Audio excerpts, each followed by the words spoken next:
Please like and subscribe. నమస్కారం భక్తులారా.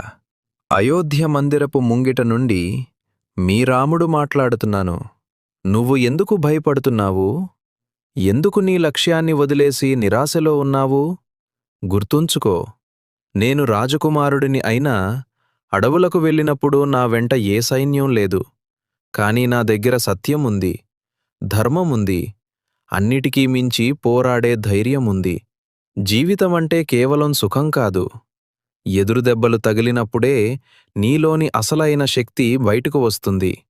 సముద్రాన్ని చూసి భయపడితే లంకను చేరలేము.